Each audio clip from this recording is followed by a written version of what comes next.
Our next performer is a regular here. He's known as the Fishy one.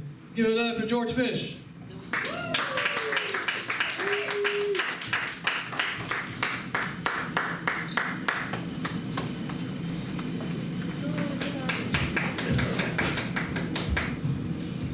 Yes, as you can see, I'm an older performer. I've been around for a long time. Back in the 1960s, I was in my 20s. Yeah, so I was during the sexual revolution where I was a draft reject. You know, I couldn't get laid to save my life. You know, if my life had depended on getting laid, I would have been dead a long time ago. But and it was a rough childhood I had too. I mean, I was 5 years old before I found out my name was George, and now you asshole. But, you know, there are some things I have noticed about old age, as of age. You know, as you get older, some things are less, you know, like you have less good hearing, you have less clear vision. But some things in old age are more, too. Like I've noticed two things are more. I fart more, and I have constipation more. Yeah, back in the, I'm old enough, when I was a middling child, Eisenhower was president. And then when I was a teenager, Goldwater ran for president in '64.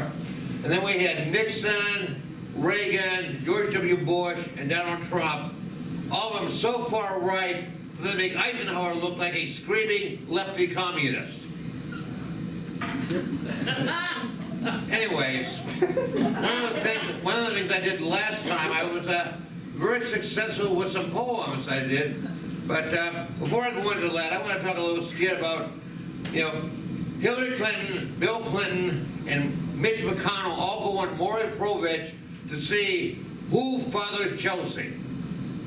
And they all take the DNA test, and the results come in, and Maury says to Bill, Clinton says, Bill, you are not the father of Chelsea. Then he looks at Mitch McConnell and says, Mitch, you are the father of Chelsea. And Mitch McConnell says, that's impossible. To quote my colleague Bill Clinton when we were both in office, I never had sex with that woman. But Hillary piped in, oh yes you did. You just don't want to remember it. Boy, well, you looped at the time too.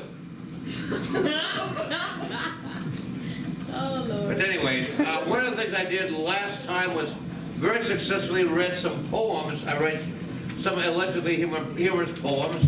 And I have this poem. This is a parody of a poem we all learned in grade school back in my days. Joyce Kilmer's A Poem Lovely as a Tree. I think I shall never see a poem lovely as a tree. Well, I have this one, A Poem Lovely as a Turd. I think that I have never heard a poem lovely as a turd. A turd that plops right out my ass, often accompanied by noxious gas. A turd that, be it bull or horse, is a common expletive, of course. A turd I can step in on the lawn reminds me of loving pets now gone. A turd from a farm bird, not an owl, he knows pettiness, oh how foul. But even though all God's creatures do make turds, that special breed, politicians, can make turds with words. So can clergy, so can liars. The verbal turds fill me of fire. Yes, even God in heaven, whose hosts are legion, can make turds. We call them religion. Poets make poetic turds, so gaily and so free. George Kilmer made a famous one, a turd about a tree. Turds are made so simple-mindedly, I made this one even blindly. Yes, even though turds are made by fools like me, they're also made by Sally, Dick, and let's never forget, even by thee. And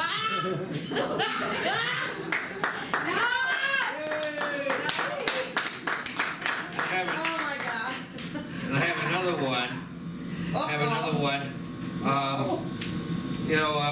I learned a song in first grade. Go tell that roadie, go tell that roadie, go tell that roadie the old gray goose is dead. But what if you don't give a shit till the old gray goose is dead? You might read a poem like this, which has the arcade, highly symbolic title of Go Tell That Roadie to Fuck My Ass.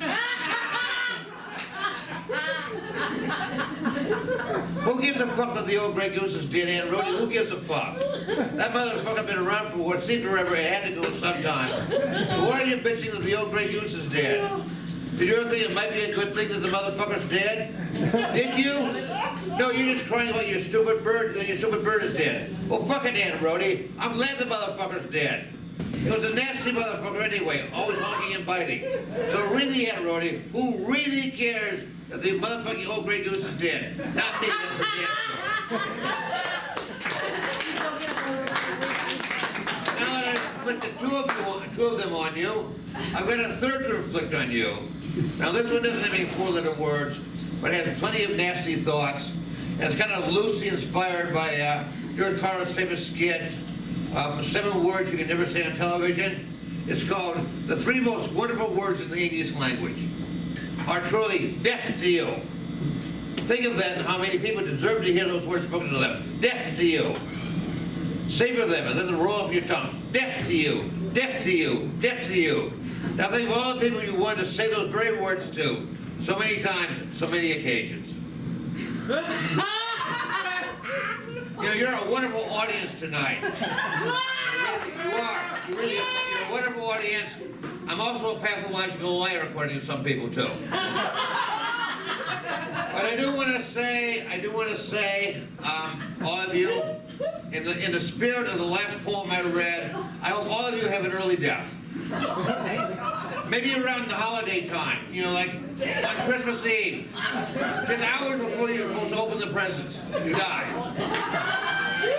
Anyways, I did talk about the Republicans earlier, and of course I'm not really fond of Republicans, especially not the SCOTUS decision. You know, it's going to come up on Roe versus Wade, but it's, you know, I understand people's like it's you know, looking for nostalgia because that's taking us back to the days of coat hangers and back alleys, but that's not my idea of nostalgia really. And I thought about, you know, I tried to think about great Republicans. Abraham Lincoln, Theodore Roosevelt, fighting Bob the Follett. But I had to conclude, does that really mean that all the good Republicans are dead? That the only good Republicans are dead ones? But anyways, I know. We don't make political jokes here, but anyways, remember our bartender Rob, he's a good guy. Be sure to tip him, and tip him right. Don't just grab him by the shoulders and lean him to one side. So, on that note, I'm finished, so I'm sure much of you relieved. So there, I'm out of here.